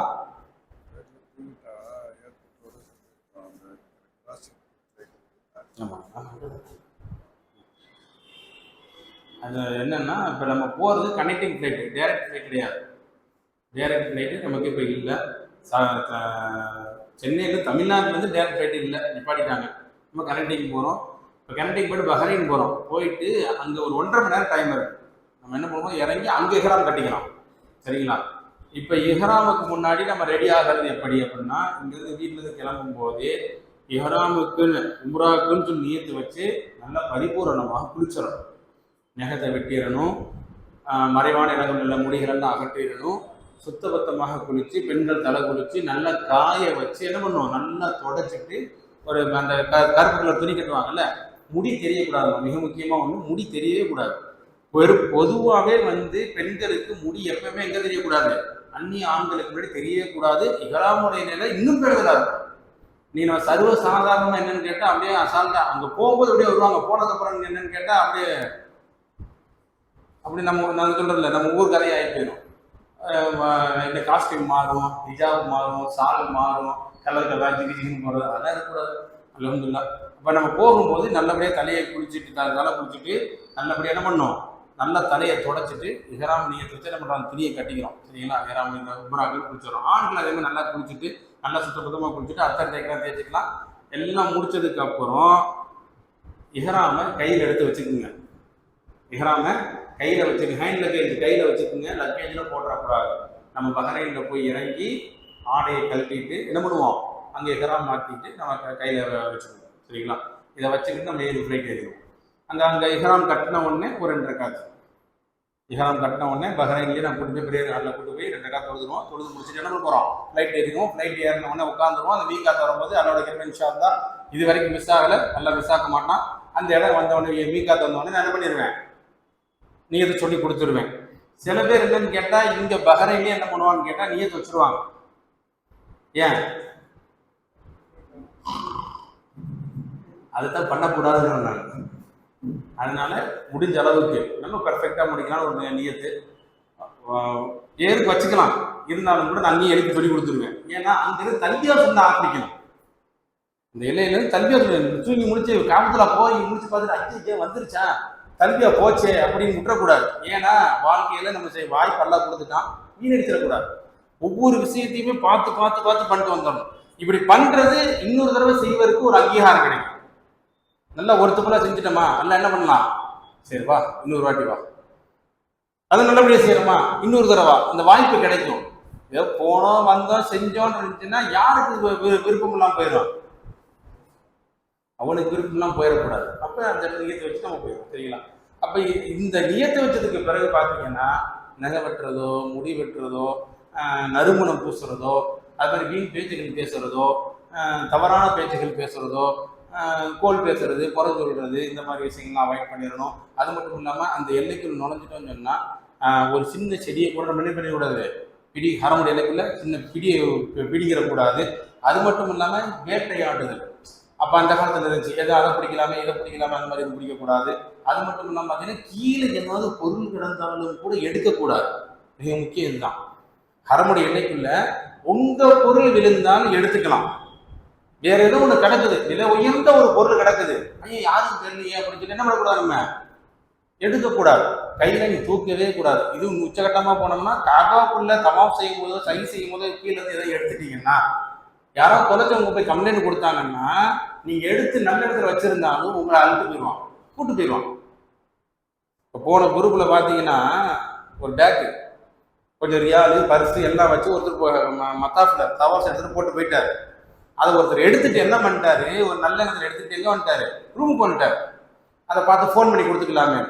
அதுக்குள்ள என்ன ஆகி போச்சு, இங்க ரூம்ல வந்து பார்த்தோம்னா ஒரு ஐடி கார்டு நோட்டு எல்லாம் உள்ள இருக்கு. ஏங்க எடுத்துட்டு வந்தீங்க அப்படின்னா, நம்ம ஒரு மாதிரி எடுத்து யாராவது கேட்டா கொடுத்துக்கலாம், அந்த வேலை உங்களுக்கு வேணாம். அவர் நல்ல வேலை அந்த நாள் கம்ப்ளைண்ட் கொடுக்கல, கம்ப்ளைண்ட் கொடுத்துருந்தா ஏன் எடுத்தேன்னு தூக்கிடுவான். இந்த மாதிரி நிறைய நடந்திருக்கு. எடுத்து கொடுக்கறதுக்கான எடுத்து ஒண்ணும் இல்லை, எடுத்து கையில வச்சு காட்டுறது, இந்த பர்ஸு கிடக்கு அப்படின்னு ஒருத்தர் காட்டினார். காட்டின உடனே போலீஸ் பார்த்துட்டே இருந்தா, கேமரா வந்து அலர்ட் பண்ணிட்டான். நேராக அவர் கூட்டு போயாச்சு. கூட்டு போய் யாருது, கீழே கிடச்சு, எடுத்துட்டேன். சரி யாரோடது, அந்த ஆளு வந்துட்டாப்புல, வாங்கி கையில கொடுத்தாச்சு. பிரச்சனை முடிஞ்சா தொலைச்சவர் வந்துட்டாரு, இவர்கிட்ட இருந்து வாங்கி போலீஸ்காரங்க என்னென்ன இருக்குன்னு கேட்டாரு, கேட்டு பர்ஸை கொடுத்துட்டு அவரை அனுப்பிச்சு விட்டுட்டு இவரை பிடிச்சிக்கிட்டாங்க. இவரை பிடிச்சி வச்சுக்கிட்டு அரெஸ்ட் பண்ணியாச்சு. ஏன் கீழே இருந்து நீ எதுக்கு எடுத்த? அப்ப ஹஜ்ஜும்ரா குரூப் ஒன்று இருக்கு, அதுல பாத்தீங்கன்னா இந்த மாதிரி ஒருத்தர் தப்பு பண்ணிட்டாரு, புடிச்சிட்டு போயிட்டாங்க. இவர் எங்க இருக்கிறாரே தெரியல, யாருக்காவது தெரியுமா ஹஜ்ஜும்ரா குரூப்ல கேட்கிறாங்க. பதில் என்ன தெரியுமா? யாருக்கும் தெரியாது. விசாரணை மாடிக்காரங்க மட்டும் தான் அதை விசாரிக்கணும், ஆனா விசாரிக்க மாட்டாங்க. கிட்டத்தட்ட ஒரு 7-8 மாசம் கழிச்சு தான் ஆளை வெளியே விட்டாங்க. எதுக்கு சொல்ல வரேன்னு கேட்டா, ஹரமுடைய பகுதியில நம்ம என்ன கீழே கிடந்தாலும் நம்ம பொருள் விழுந்தா எடுத்துட்டு ஆனா வந்தனமே தவிர வேற யாரு பொருள் எடுத்தாலும் என்ன பண்ணக்கூடாது, கண்டுக்காம நீ வரல வந்துட்டே இருக்க வேண்டியதான். அப்ப ஹரமுக்குள்ள இருக்கக்கூடிய மிக முக்கியமான விஷயங்கள் இதுவும் ஒண்ணு. சரிங்களா? அப்ப இந்த மாதிரி விஷயங்கள் ஏதாவது நம்ம செஞ்சுட்டு இருந்தோம்னா அது கஃபாரா கொடுக்கும். இந்த நறுமணம் பூசிட்டோம், நகத்தை வெட்டிட்டோம், முடிய ஏதாவது என்ன பண்றோம், கட் பண்ணிட்டோம் அப்படின்னு சொன்னா கஃபாரா கொடுத்த மாதிரி. அப்ப அதெல்லாம் தாண்டிட்டு நம்ம என்ன பண்ண போறோம், காபா போறோம். காபா போனதுக்கு அப்புறம் மீண்டும் சொல்றேன், தவாப் செய்ய ஆரம்பிக்கிறோம். தவாப் செய்யும் போது ஒரு சின்ன துவா அதை நான் சொல்லி தந்துடுறேன். 3ஆம் கலிமா மனப்பாடம் பண்ணி வச்சுக்குங்க. 3ஆம் கலிமா மனப்பாடம் பண்ணி வச்சுக்குங்க. ரப்பனா ஆத்தினா ஃபித் எல்லாத்துக்கும் தெரியும். அந்த துவா ஓதிக்கிறோம். அதுக்கு அடுத்து போய் என்ன போறோம், மக்காம் இப்ராஹிம் போறோம். 2 ரக்காத் தொழுகிறோம். அங்க போய் 2 ரக்காத் அந்த இடத்துல நான் சொல்லுவேன், யாரும் குழப்பிக்க வேணாம். கடற்கடன் சொல்றேன்னு சொல்லி யாரும் குழப்பிக்க வேணாம். அந்த இடத்துல எங்கெங்க நிப்பாட்டுமா நிப்பாட்டி அல்லாஹ்வோட கிருபையால அந்த முதல் உம்ரா அதை நான் ஒரு தடவை சொல்லி கொடுத்துட்டேன்னு சொன்னா அதுக்கு அடுத்த உம்ரா இது வரைக்கும் ஹாஜில் அவங்களே பண்ணிடுவாங்க. யாரும் என்ன பண்ண மாட்டாங்க, எதிர்பார்க்க மாட்டாங்க. அதற்கு நாங்க பண்ணிக்கிறோம். இன்னொன்னு என்ன கேட்டா, குரூப்பாகும் போது பொறுமை முக்கியம். வயசானவங்க வருவாங்க, நல்லா இருக்கிறவங்க வருவாங்க, சில பேர் நட வேகமா இருக்கும், சில பேர் நட கம்மியா இருக்கும். அப்படிங்கும்போது இந்த உம்ரா செய்யறதுக்கு கூட கிட்டத்தட்ட ஒரு 2-3 மணி நேரம் ஆகும். அதையும் தாண்டியும் ஆகும். தொடர்ந்து செஞ்சோம்னா இந்த உம்ரா முடிக்கிறது எவ்வளவு நேரம் ஆகும்? 3 மணி நேரம் குறைஞ்சபட்சம் நான் சொல்றேன். கொஞ்சம் வயசானவங்க உட்கார்ந்து வராங்கன்னா 4 மணி நேரமும் ஆகலாம். இது கண்டினியூட்டியா செஞ்சா. இதுல மிக முக்கியமான விஷயம் நட. அடுத்து ஆரோக்கியமா இருக்கும் போதே நம்ம என்ன பண்ணணும், நட இருக்கும் போதே ஓடிடணும். அதை தாண்டி வர்றதுன்னா ஆப்ஷன் இருக்கு, வீல் சேர் இருக்கு. அதுக்கு அடுத்த ஆப்ஷன் இப்ப என்ன பண்ணிருக்காங்கன்னா பேட்டரி காரு. என்னென்ன நடக்குது மேல பாத்தீங்கன்னா பேட்டரி கார்ல நல்லா இருக்காலும் உட்காந்து சுத்துது. எனக்கு என்ன தெரியல, இது என்ன தவாஃப்னு எனக்கு ஒன்று விளங்கல. மேல என்ன பண்ணி உட்காந்துட்டாங்க, ஃபேமிலி பேக்கேஜ்னு சொல்லி ஒரு 6 சீட்டு 4 சீட்டு வண்டியை பிடிச்சிக்கிறாங்க. வண்டி மேல காட்டுற மாதிரி கூட பார்ப்போம். அப்படி அதை சுத்திட்டு அப்படியே ஓடுது. இப்படி ஒரு அமல் போய்கிட்டு இருக்கு. அல்லாஹ் நம்மளை பாதுகாக்கட்டும். முடிந்த அளவுக்கு நம்ம என்ன பண்ணணும், நடந்தே செய்யணும். பொறுமையா நடந்து செய்யலாம் இன்ஷா அல்லாஹ். அது முடியாத பட்சத்துல என்ன பண்ணணும், வீல் சேரை தனியாக ஏற்பாடு பண்ணி கொடுத்துடலாம். அப்ப இந்த 7 சுத்து சுத்தும் போது மிக முக்கியமா நான் ஒரு விஷயத்த சொல்லுவேன், யாரும் அந்த அமலை கெடுத்துடக்கூடாது. என்ன கெடுத்துறான்னு கேட்டா, நீயத்தை வச்சுட்டா தல்பியா சொல்லிட்டு வந்துட்டோம், தவாஃப் ஆரம்பிச்ச உடனே நம்மளுக்கு பெரிய ஒரு மைனஸ் என்னன்னு கேட்டா, ஒரு ஆர்வ கோளாறுல டக்குன்னு ஒரு போனை எடுப்பாங்க கையில. போனை கையில எடுத்துட்டு, இதெல்லாம் அமல்களை நாசமாக்குற விஷயத்த நான் சொல்றேன். கையில எடுத்துட்டு வேகமா வீடியோ கால் வர்றது. எங்க வர்றது, ஊருக்கு தவாஃப்ல இருக்கேன், காப்பத்துலாம் என்னன்னு கேட்டாங்க. அங்க முக்கால்வாசி பேர் குறைக்கல, முக்கா நபர்கள் என்ன பண்ணுவாங்கன்னா ஃபோன் தான் கையில இருக்கும். வீடியோ காலை போட்டுட்டு நம்ம 3ஆம் கலிமா ஓது, குர்ஆன் ஓது, திக்ர் செய்ய, சலவாத்துடைய கூட்டு போனோம்னா, அஜத் நீ மட்டும்தான் இதை சொல்ற, அங்க பாரு என்ன நடக்குது. போட்டோ எடுத்துட்டாங்க. அந்த 7 சுத்து சுத்துற வரைக்கும் துனியாவை மறந்து அல்லாட்ட போறது இல்லை, எங்கேயோ போயிடுவாங்க. அப்படியே சுத்தி காட்டி முடிச்சுட்டு நம்மள முடிஞ்சு. இது தவாஃபே கிடையாது. எப்படி நம்ம தக்பீர் கட்டிட்டோம்னா எந்த நினைப்பு வரக்கூடாதோ, அல்லாஹ் மட்டும் நினைச்சு தொழுகிறோமோ அந்த நிலைமைக்கு தவாஃப்ல வந்துடணும். போனை கையில எடுத்துட்டாவே வெரி டேஞ்சர். உங்களுடைய உம்ராக்கு நான் பொறுப்பல்ல. சரிங்களா? அதே மாதிரி தவாஃபுக்கு ஒது முக்கியம். தவாஃப் செய்யும் போது ஒதுவோடு இருக்கணும். ஒது முறிஞ்சிருச்சுன்னு சொன்னா என்ன பண்ணணும், போனவங்களுக்கு தெரியும். ஒது செஞ்சுட்டு வந்து என்ன பண்ணணும், அஜத்து இந்த இப்படிதான் பைப்பிற்கு போயிட்டு வந்தேன், நீங்க பள்ளியை விட்டு வெளியே வந்து நீங்க ஒது செஞ்சுட்டு வரப்ப நாங்கள் தவாஃப் முடிச்சுக்கோம். அதனால உணவு கட்டுப்பாடு மிக முக்கியம். கிட்டத்தட்ட ஒரு 2 மணி நேரம் 3 மணி நேரம் ஒதுவோடு இருக்கிறதுக்கு ட்ரெயின் ஆயிடும். எவ்வளவு நேரம், 2 மணி நேரம் 3 மணி நேரம் ஒதுவோடு இருக்கணும். அந்த ஒதுவோடு செஞ்சாதான் அங்க விஷயம். அங்க ஒது இல்லைன்னு சொன்னா நல்லா பாதுகாப்பு, திருப்பி வந்துட்டு வரணும். அப்ப அந்த விஷயத்துல கரெக்டா இருந்துக்கணும். அப்ப இந்த முடிச்சுட்டு நம்ம என்ன பண்ண போறோம், 2 ரக்காத் தொழுவோம். தொழுது முடிச்சு சஃபா மருவா போயிடுவோம். சஃபா மருவால ஒதுவோட இருந்தால் அல்ஹம்துலில்லாஹ். இன்கேஸ் ஒரு வேலை எங்களுக்கு ஒது முடிஞ்சிருச்சு அப்படின்னு சொன்னாலும் பரவாயில்லை. அதுக்கு பரவாயில்ல, அனுமதி இருக்கு. ஆனால் தவாஃபில் ஒதுவோட தான் கண்டிப்பாக செஞ்சாகும். அப்படி செஞ்சு முடிச்சதுக்கப்புறம் பெண்கள் வந்து கொஞ்சமாக ஒரு முடியை மட்டும் கத்திரிச்சிட்டாங்கன்னா அவங்களுக்கு உம்ரா முடிஞ்சு, நம்ம மொட்டை போட்டால் உம்ரா முடிஞ்சு. இதுக்கப்புறம் இன்னும் நான் உம்ரா செய்வேன்னு ஆசைப்பட்டீங்கன்னா தாயிஃப் போவோம், அங்கேருந்து உம்ரா செய்யலாம். ஜெஹரான ஒரு மீகாத் இருக்கு, அங்கே போனால் உம்ரா செய்யலாம். இதை தாண்டி அதுக்கு இன்னும் நான் உம்ரா செய்ய ஆசைப்படுறேன்னா ஐஷா பள்ளின்னு ஒரு பள்ளி இருக்கு, ஒரு மீகாத் இருக்கு, அங்கேயும் காட்டி கொடுத்துருவோம். இன்ஷா அல்லாஹ் உங்களால் முடிந்த அளவுக்கு என்ன பண்ணுங்க, உம்ராக்களை செய்யுங்கள். எத்தனை வேணாலும் செஞ்சுக்கலாம், பிரச்சனை இல்லை. உங்களுடைய உடம்புல தெம்பு இருக்கிறத பொறுத்து. ஒன்று, இந்த உம்ரா செய்யறது செஞ்சுட்டு எதை விட்டுறக்கூடாது, காபாவில் போய் 5 வேற தொழுகையை விட்டுறக்கூடாது. எதை காரணம் காட்டியும் தொழுகையை விடக்கூடாது. நல்லாருப்பீங்க. நான் பெரும்பாலும் எல்லாத்துக்கும் கெஞ்சி கூட்டு போறேன்னு கேட்டா, நீங்க உம்ரா செய்ய செஞ்சுட்டு ரூம்ல படுத்து தூங்குறது. கேட்டா டயர்ட் ஆயிடுச்சு, கால் வலிக்குது, கை வலிக்குது, என்னால முடியலன்னு சொன்னா என்ன பண்ணுங்க, தவாஃப் மட்டும் செஞ்சுக்குங்க. முடியலன்னா போய் 7 சுத்து முடிஞ்ச அளவு செஞ்சுட்டு முடிச்சுக்குங்க. தவாஃப் எவ்வளவு வேணும் செய்யணும். ஏன்னா உலகத்திலேயே சுத்துவதற்கு அனுமதி அளிக்கப்பட்ட ஒரே இடம் என்ன இடம், காபா மட்டும்தான். இப்போ 7 சுத்துகளை சுத்தி ஒரு கணக்கு பண்ணி என்ன பண்ணிக்கலாம், தவாஃப் மட்டும் செஞ்சுக்கலாம். இதற்கு உம்ராவை காரணம் காட்டி நிறைய பேர் தொழுகை விட்டுறாங்க. தொழுகை விடுறதுக்கு மார்க்கத்தில் என்ன கிடையாது, அனுமதி கிடையாது. அது இங்கேயா இருந்தாலும் சரி, அங்கேயா இருந்தாலும் சரி, காரணம் காட்டி தொழுகை விடக்கூடாது. முடிந்த அளவுக்கு 5 வேலை பக்கத்துலன்னு சொல்லி பக்கத்துல தான் போட்டிருப்போம். அந்த பக்கத்துல போட்டும் கூட என்ன பண்ணிடக்கூடாது, நம்ம தொழுகை விட்டுறக்கூடாது. அங்க பார்த்து யாரையும் பார்த்து நம்மளும் கடிவாளம் விட்ட மாதிரி மாறி. ஏன்னு கேட்டா, ஓட்டை விட்டு கீழே இறங்கின்னு வச்சுக்கோங்க, இந்த பள்ளிக்கு போகணுமா காம சொல்ல போறாங்க. அப்படியே பார்த்தீங்கன்னா ஹோட்டலுக்கு கீழே முசல்லா வச்சிருவாங்க. அங்கே சஃப்பு வித்தியாசமா இருக்கும். எப்படி இருக்கும், இப்படி போவோம், அப்படி போவோம், இங்கிட்டு போவோம், அங்கிட்டு போவோம், இப்படி போவோம். அதோட 10 நம்ம என்ன பண்ணுவோம், நம்ம ஐக்கியமாயிருவோம். அதனால இங்கிருந்து சொல்லும் போதே சொல்லுவேன், முடிந்த அளவுக்கு அந்த பள்ளியுடைய என்ட்ரன்ஸ்னால நம்ம தொழுதுங்க. அந்த வெள்ளைக்கல்ல போட்டு டைல்ஸ் போட்டுருக்கும், அங்கேயாவது அந்த பள்ளியுடைய உள்ள போயிருந்தோமே தவிர அங்கங்கே ரோட்ல படுத்து தொழுதுட்டு அப்படியே ரூம் கேரியாது, ரோட்ல படுத்து தொழுது அந்த ரூம் கேரியாது. இதுக்காண்டி நம்ம வரல. அது பெண்களுக்கு அரிய வாய்ப்பு என்னன்னு கேட்டா, நம்மெல்லாம் இன்னைக்கு இஹ்ராமோட தான் மத்தாஃப் உள்ள போகணும், காபத்துல பக்கத்துல போக முடியும். அவங்களுக்கு அதெல்லாம் கிடையாது. அவங்க பாட்டு என்ன பண்ணலாம், ஹிஜாப் அணிஞ்சுக்கிட்டு அப்படியே லப்பைக் நைட்டா சொல்லி நேரம் உள்ள போந்துடலாம். ஆனா நம்ம இந்த கண்டிஷன்ல போனோம்னா இங்க வா அப்படி போன்னு வெளியே விரட்டிடுவோம், உள்ள போக முடியாது. அப்ப இஹ்ராம் அடிச்சுக்கிட்டு சும்மா நினைச்சு இஹ்ராம் ட்ரெஸ் போட்டுக்கிட்டு லப்பைக் எல்லாம் லப்பைக் அப்படியே உள்ள போந்து அப்படின்னா காப்பத்துல போகலாம். பெண்களுக்கு 5 வேலை உள்ள போறதுக்கான வாய்ப்பு இலகுவா இருக்கு. அப்ப அவங்க அதை பயன்படுத்திக்கணும். நம்மளும் என்ன பண்ணலாம், இன்ஷா அல்லாஹ் இஹ்ராம் அடி அணிஞ்சுக்கிட்டு அசருக்கு போறோம், மயிறு கொடுத்துட்டு இஷா முடிச்சுட்டு வந்துடலாம். சரிங்களா, ஃபஜ்ருக்கு போறோம், ஃபஜ்ர் முடிச்சுட்டு கொஞ்ச நேரம் இருந்துட்டு ஒரு தவாஃப் செஞ்சுட்டு வந்துடலாம். இதுல மிக முக்கியமான விஷயம் என்னன்னு கேட்டா, போயிட்டு வர்றோம், வரும்போது சாப்பாடு முக்கியம். டைமிங் நம்மள மாதிரிலாம் கிடையாது. கரெக்டா அந்த டயத்துக்கு வந்தா சாப்பாடு இருக்கும். இல்லைன்னு சொன்னா என்ன பண்ணுவாங்க, தூக்கி கொட்டிடுவாங்க. காலையில 7 to 9ன்னு சொன்னா 9 மணி, மிஞ்சி போனா ஒரு 10 நிமிஷம் டிஃபனுக்கு. அதுக்கப்புறம் போய் பார்த்தீங்கன்னா அப்படியே பளிச்சுன்னு இருக்கும். எங்க சாப்பாட்டை காணான்னு இங்க வந்து ஒன்றும் பண்ண முடியாது. ஏன்னு கேட்டா, அங்க பலிஜாவுடைய ப்ராப்ளம் இருக்கு, நகராட்சி ப்ராப்ளம். அவங்க செக்கிங் வருவாங்க, கரெக்ட் ஆயிட்டு ஹாஜிருக்கு உணவு கொடுக்கணும், புதுசா கொடுக்கணும், பழத்தை வச்சு கொடுக்க கூடாது. எவனா ஒருத்தங்க பண்றான்னு தெரிஞ்சுக்கணும்னா முடிஞ்சு சீல் தான். கேள்வி இல்லை. மக்காவோட மதினால ரொம்ப டைட்டு. நாங்க பஃபேல அங்க நிக்கிற வேலை பார்க்கறாரு பதறுவாங்க, ஆஜி வாங்க ஆஜி கெஞ்சுவாங்க, கூத்தாடுவாங்க. ஏன்னு கேட்டா தீ கொட்டிடுவாங்க. மதியம் கொடுக்குற டைம் 12லேருந்து 2 மணினா 2 மணி தான். அஜத்து நான் தவாஃப் செஞ்சு வந்தேன், லேட் ஆகி போச்சு, வேலைக்கு ஆகாது. அதே மாதிரி இஷா முடிஞ்சவொடனே என்ன பண்ணுவோம், சாப்பாடு சாப்பிட்டு முடிச்சதுக்கு பிறகு நீங்க எங்க பெரிய பொருள் என்ன பண்ணலாம், பள்ளியில உட்காந்துருங்க, தவாஃப் செய்யுங்க, திக்ர் செய்யுங்க, குர்ஆன் ஓதுங்க, இல்லை ரூம்ல போய் தூங்குங்க. அதுக்கு அப்பாற்பட்ட விஷயம். ஆனா சாப்பாடு விஷயம் ஏன்னு கேட்டா பிரச்சனை அதுதான் வரும்.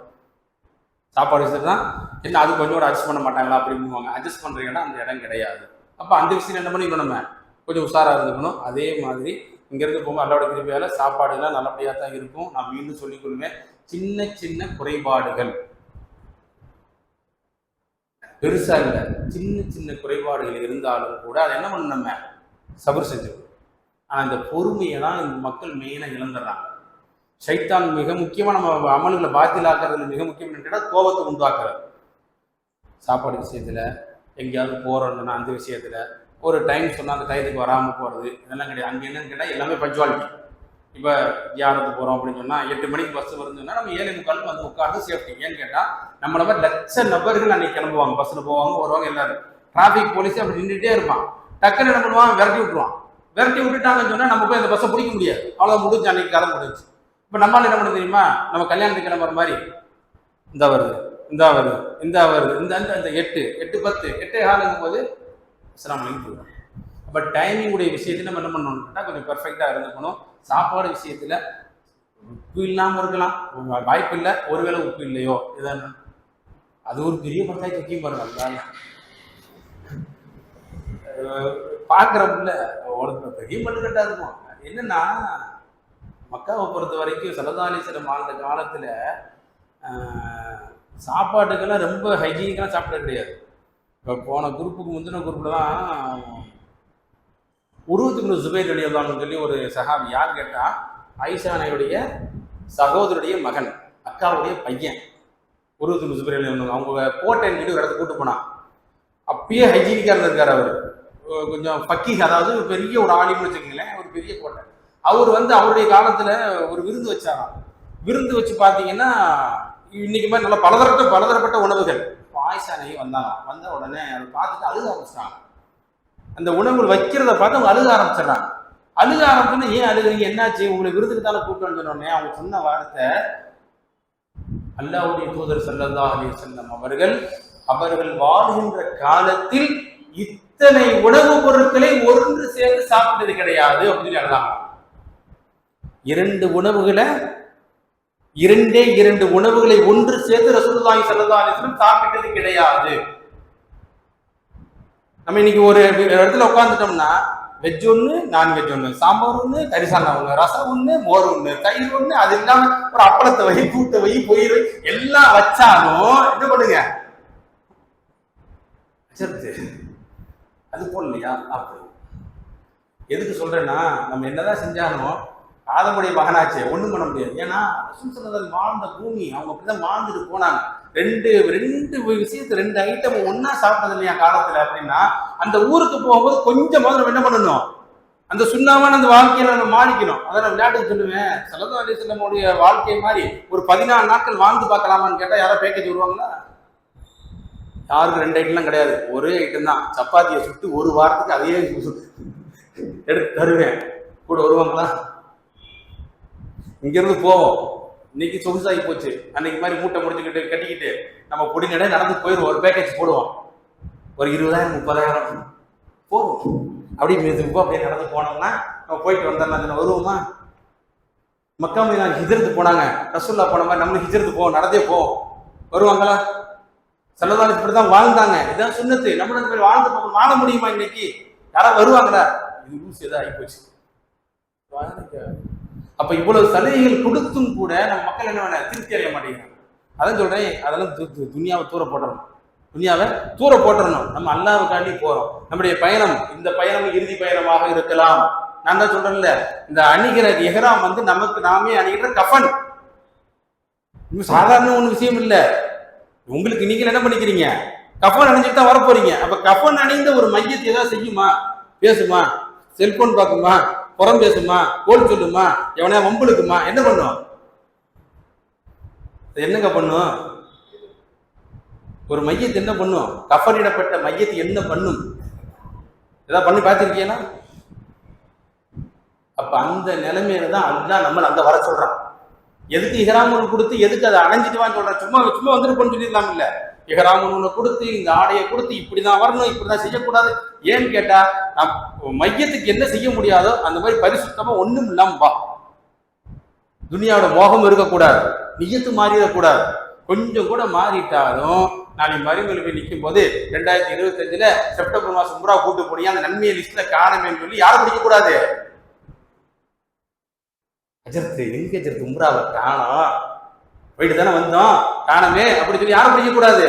நான் ஒத்துக்க மாட்டேனே, நான் ஒத்துக்கவே மாட்டேன். தெளிவாக சொல்றேன், நாம் செய்யற அமல் உயிரோட்டம் உள்ளதாக இருக்கணும். நம்ம ஜனாசாவா மாறிடும், அமல் உயிரோட்டமா இருக்கணும்.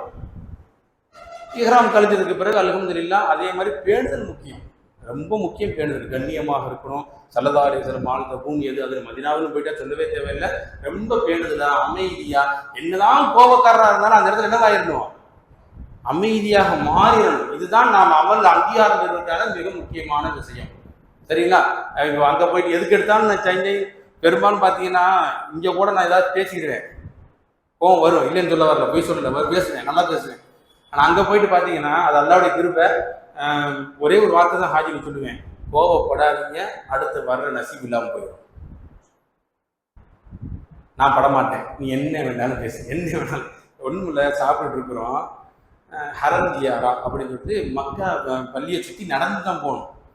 உட்காந்து பேசிக்கிட்டு இருக்கும்போது சாப்பிட்டுட்டு இருக்கோம். சாப்பிடும்போது ஒருத்தர் சென்னையில் ஒருத்தர் வந்து இந்த வயசு அத்தாத்தெல்லாம் சொல்லுவேன், அவர் பேசிட்டு இருக்கும்போது டக்குன்னு என்ன பண்ணுறாரு, இவர் அஜர்த்து நடக்க வச்சே கூட்டு போவார், ஹரம் நடக்க வச்சே கூட்டு போவார் அப்படின்னோடனே எனக்கு அப்படியே கூட இருந்த ஆட்கள்லாம் கொத்தளிக்க ஆரம்பிச்சிட்டாங்க. பள்ளிக்குள்ள நடந்தானே போக முடியும். செல்லதாரி சில வீடு, ஹதீஜாமா வீடு, பெண் கொலை அடக்கப்பட்ட இடம், ஜின் பள்ளி, ஜன்னத்தில் முஹல்லா, அபுஜஹலுடைய வீடு, அபு குபைஸ் மலை, இப்படி முக்கியமான இடங்களுக்கு ஒரு ஹரமை சுற்றி நடந்தா போனோம். நடக்க வச்சே கூட்டு போவாரு அப்படின்னாரு. அது ஒரு கிண்டலா நக்கலா சொல்றாரு. ஒன்று இந்த என்னன்னு கேட்டா, லிஃப்ட் எப்ப பார்த்தாலும் லிஃப்ட் கூட்டமா இருக்கு, எப்ப பார்த்தாலும் லிஃப்ட் கூட்டமா இருக்கு. எந்த ஹோட்டலுக்கு போனாலும் அப்படித்தான். இதுக்குன்னு என்ன பண்ண, ஒரு நாள் அப்படின்னு நைஸா கூட்டு போயிட்டு ஹில்டன் கிளாக் டவர் இருக்குல்ல, சுற்றி பார்க்க போகுது, சும்மா வாங்க பார்ப்போம், சுற்றி பார்க்க கூட்டு போயிட்டு ஒவ்வொரு லிஃப்ட்டும் பார்த்தா ஒரு 30 பேர் நிற்கலாம், அவ்வளோ பெருசு, 8 16 லிஃப்ட் இருக்கு. நிற்கிறவன் நின்றுக்கிட்டே இருக்கிறான், கிடைக்கல. கூப்பிட்டுங்க, ஹோட்டலில் மேலே போகிறதுக்கு அந்த வந்து நிற்கிறீங்க, தொழுகு முடிஞ்சோன்னு எல்லாம் அந்த நேரத்தில் வராங்க, எல்லாம் போகத்தான் பார்ப்பாங்க. கொஞ்சம் ஒரு 5 நிமிஷம் 10 நிமிஷம் பொறுமையாக தான் போயிடலாம், பொறுமை இழக்கிற இடங்கள் இதெல்லாம், அதெல்லாம் சொல்ல வரேன். இப்படி 16 லிஃப்ட் பெருசாக இருந்தாலும் இடம் இல்லை, வாங்க படியில் ஏறி கொடுக்குறேன். ஆமாத்தா கூட்டமாக தான் இருக்குது. அப்போ அங்கேருந்து நடந்து கொண்டு கிண்டல் பண்ணாரா, எல்லாத்தையும் போய் சொல்லிட்டு அவங்க கூட உட்கார வச்சுட்டு கிண்டல் பண்ணுற கேலி பண்ணுற இடம் இது இல்லை. எனக்குள்ள ஹக்கை நான் சரியான உங்களுக்கு நிறைவேற்றணும். நடந்து வந்தீங்கன்னா போகலாம், நடக்க முடிஞ்சா போகலாம், இல்லைன்னா என்ன பண்ணலாம், பேசாமல் இருந்துடலாம். 4 பேருக்கு முன்னாடி இப்படி கிண்டல் பண்ணுறது கூடாதா? இது ஊரில் பேசியிருந்தேன்னா என்னுடைய பதில் வேற மாதிரி இருக்கும். நீ என்ன கிண்டல் பண்ணாலும் என்கிட்ட என்ன பண்ண முடியாது, கோவத்தை எதிர்பார்க்க முடியாது. நான் கோவப்பட மாட்டேன். ஏன்னா கோவப்பட்டேன்னு சொன்னா அடுத்து நான் வர்றதுக்கான வாய்ப்பு. அது பொறுமையான பூமி, பொறுமையாளர்கள் வாழ்ந்த பூமி, பொறுமையை போதிக்கின்ற பூமி. அங்க போயிட்டு என்ன பண்ணக்கூடாது, நம்ம கோவப்படவே கூடாது. ஏன்னு கேட்டா துனியா அப்படிப்பட்டதுதான். எந்த எதிர்பார்ப்பும் இல்லாம தான் நம்ம போகி ஆகணும். அதுக்காண்டி நான் வந்துட்டு உங்களுக்கு கூழும் கஞ்சியும் கேழ்வரகும் கரைச்சி ஊத்தி உங்களை போட்டு கொல்ல போறது இல்லை. அல்ஹம்துலில்லாஹ் அந்தந்த சின்ன விஷயங்களை நம்ம சபர் செய்யறது எல்லாம் என்ன பண்றான், அங்கீகாரம் கொடுப்பான். அப்போ பொறுமையாக இருக்கணும். பொறுமை ரொம்ப முக்கியம். திரும்ப திரும்ப எல்லா டிராவல்ஸ்லையும் இந்த வார்த்தை சொல்லிட்டே இருப்பாங்க, கோவப்படாதீங்க கோவப்படாதீங்க கோவப்படுறேன்னு சொல்லி சொல்லி நம்ம பொறுமையாயிரும். அல்லாஹ் அந்த பொறுமையை உங்களுக்கும் நம்மோடு வரக்கூடிய அல்லாஹ் தந்தல் பிரிவானாக. பெண்களுக்கு இங்கேயே சொல்லியே கூட்டு போறோம், திருப்பி அங்கே போய் இது பயன் பண்ணுவோம். ஆனால் இந்த மாதிரி பயன்கள் பண்ண முடியாது. என்னன்னு கேட்டால் ஹிஜாப் மிக முக்கியமான. லட்சக்கணக்கான மக்கள் வர்ற இடம், நல்லா கவனிக்கணும். ஒரு ஆள் 2 ஆள் வர்ற இடம் இல்லை, லட்சக்கணக்கான மக்கள், லட்சக்கணக்கான பல நாடுகள் இருந்து வரக்கூடியவங்க. ஒவ்வொருத்தரும் ஒவ்வொரு மாதிரி இருப்பாங்க, ஒவ்வொருத்தரும் ஒவ்வொரு மாதிரி இருப்பாங்க. நான் என்ன சொல்றேன், நம்ம அல்லாஹ் ரசூலுக்கு பொருத்தமான இருந்திருப்பார். அது மிக முக்கியமாக சொல்லுவேன், ஆடையுடைய விஷயங்கள்ல ரொம்ப பேணுதலாக இருக்கணும். சஹாபிகள் வாழ்ந்த, ரசூல் வாழ்ந்த இடம், அல்லாஹ்வுடைய வீடு, கொஞ்சம் கூட கண்ணிய குறைவர் வரக்கூடாது. அதே மாதிரி மதினா போயிட்டீங்கன்னாலும் கண்ணியமாக இருக்கும். என்னன்னு கேட்டால் மதினா போனதுக்கப்புறம் பார்த்தீங்கன்னா நிறைய நேரங்கள் என்ன பார்த்தா ரசூல்லா பார்க்க போகிறேன்னு சொல்லிட்டு அவங்க கிளம்பி போகிறத பார்த்தீங்கன்னா லிப்டிக் போட்டு மேக்கப் போட்டு எங்கே போனால் ரசூல்லாவை பார்க்க போனான். ஏய் எனக்கு ஒன்றும் புரியலை, ஸல்லல்லாஹு அலைஹி வஸல்லம் இதை நமக்கு சொல்லி தரலையே. எதை தடுத்தாங்களோ அவரை பார்க்க போகிறதுக்கு எப்படி போகிறது, டைட் ஃபிட்டிங்காக போடுறது. கூட வர்றவங்கன்னா கதறி என்ன சேர்த்து இப்படின்னா கீழே குனிஞ்சிட்டு பேசாமல் வந்தது, வேறு வழி இல்லை.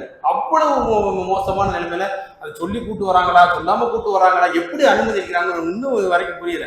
ஆனால் அதை பார்த்து நம்ம என்ன பண்ணிடக்கூடாது, நம்ம மாறி விடவே கூடாது. எந்த அளவுக்குன்னா, நான் இஹ்ராம் கட்டும்போது நான் சொன்னேன் இல்லையா, தலைமுறையை மறைக்கணும்னு.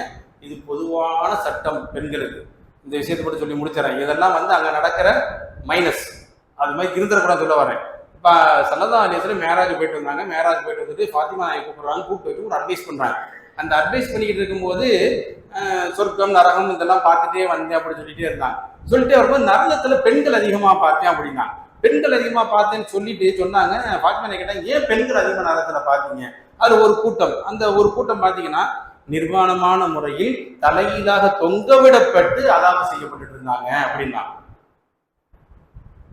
நிர்வாணமான முறையில தலையிலாக தொங்கவிடப்பட்டு நரகத்தில் வேதனை செய்யப்படுது அப்படின்னு சொன்ன உடனே பாத்திமா கேட்டாங்க, யாருக்கு இந்த தண்டனை அப்படின்னு கேட்ட உடனே ஸல்லல்லாஹு அலைஹி வஸல்லம் சொன்னதாக பார்க்கிறோம், அந்நிய ஆண்கள் பார்க்கும்படி தன்னுடைய தலைமுடியை காட்டி திரிந்தவர்களுக்கு அல்லாஹ் கொடுக்கிற தண்டனை என்னது?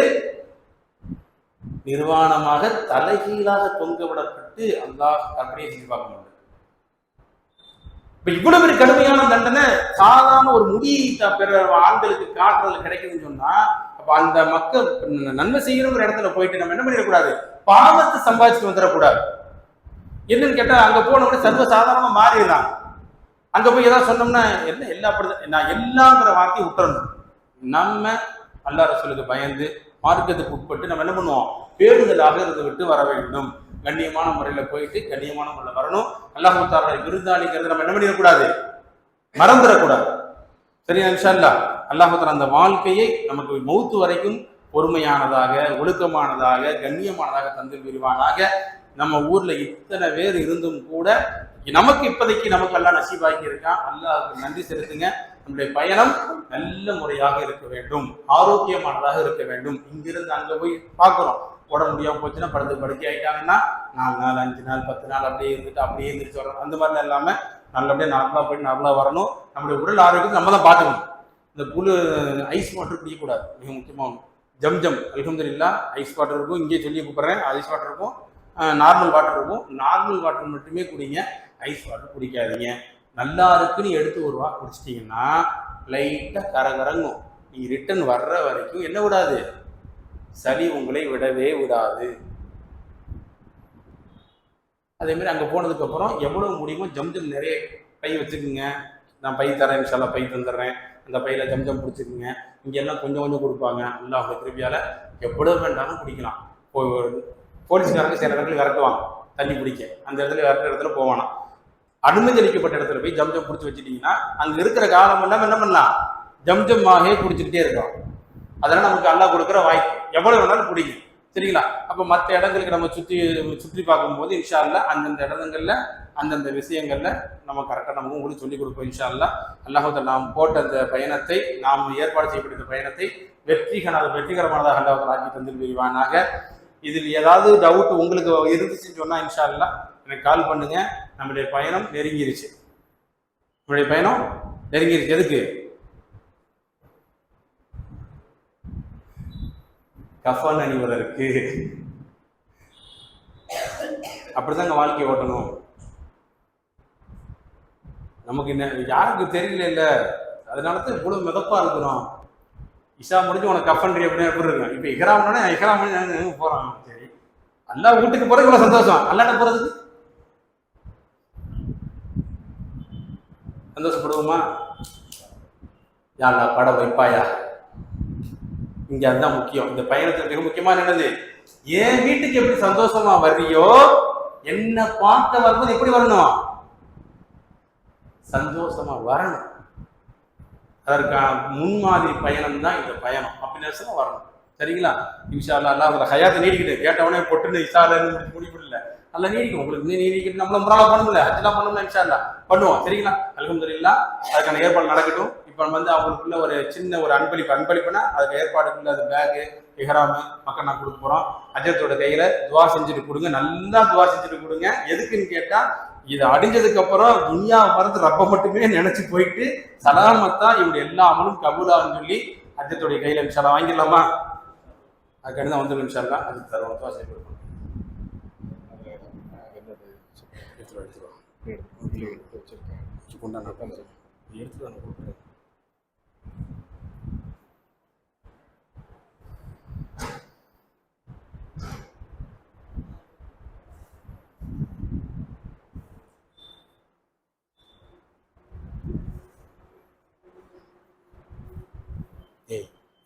எதுக்கு இப்படி பிரிச்ச நீ? நான் தான் கரெக்டாக எடுத்து வச்சுக்கிறேன். ஒரு படம் அதுக்கு எத்தனை இது எடுத்துருங்க, அங்கே வச்சு எடுத்துருவோம்.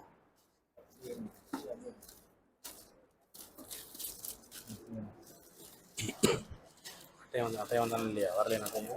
இப்போ நான் கொடுக்குறப்போ சொல்கிறேன்.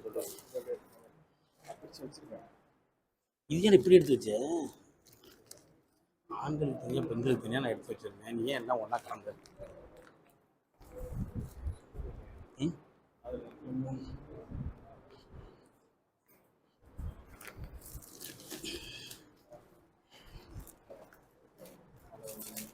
குழப்பம், பெரிய குழப்பம்.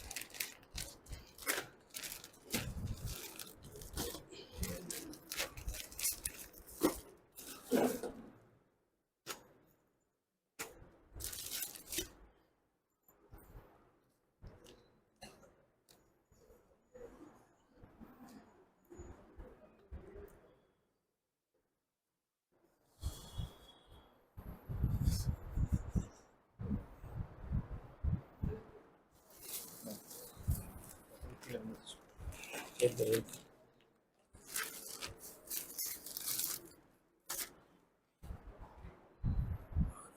தோழி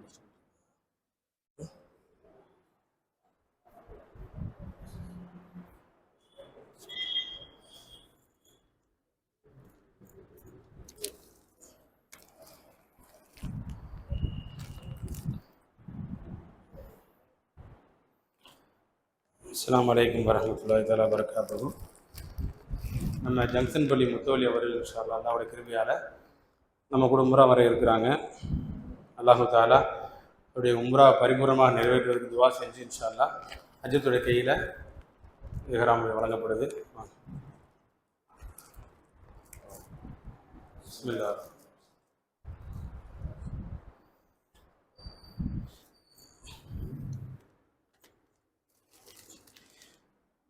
அடுத்து சாவுல போயிடுவாங்க.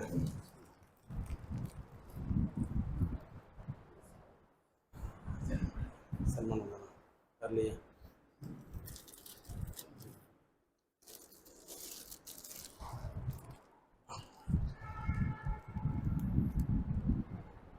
பெண்களில் 5 பேர் வந்திருக்காங்களா? 5 பேர், 5 இடம். 3 அவங்க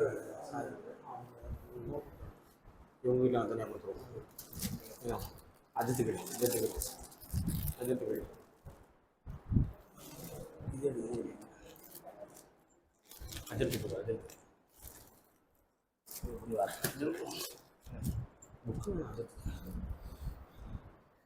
நம்ம நவாபுலி அஜித் அவர்கள் இன்ஷா அல்லாஹ் உம்ராக்கு போடுறாங்க. அவங்களுக்கு இஹ்ராம் வழங்கப்படுது. துவா செய்யுங்க இன்ஷா அல்லாஹ்.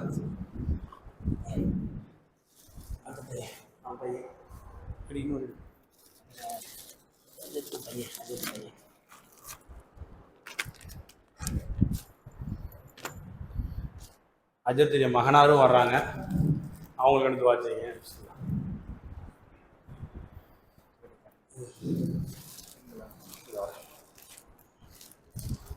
அஜத்துடைய மனைவியும் வர்றாங்க. இன்ஷா அல்லாஹ் அவங்களுக்கு துவா செய்யுங்க. அது இல்லாமல் மொத்தமாக கொடுத்து அதில் 1 மட்டும்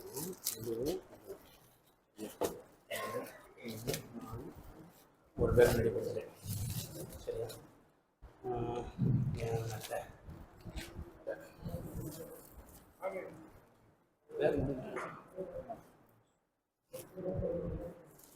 கம்மியாக இருக்கு.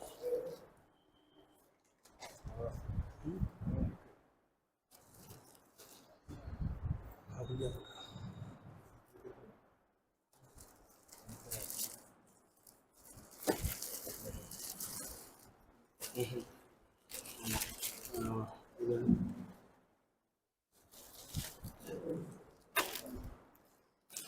புக்கு கொடுக்குற பசங்க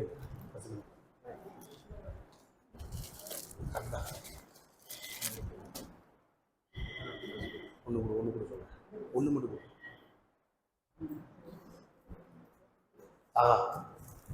சாதிக்கு டாக்டர் அம்மா வந்திருக்காங்களா? அவங்களுக்கு சாதிக்கு டாக்டர் அம்மாட்ட கொடுங்க.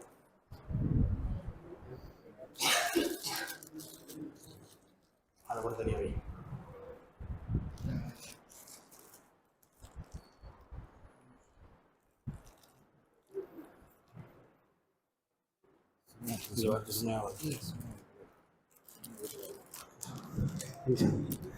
வாங்க நீ வாங்க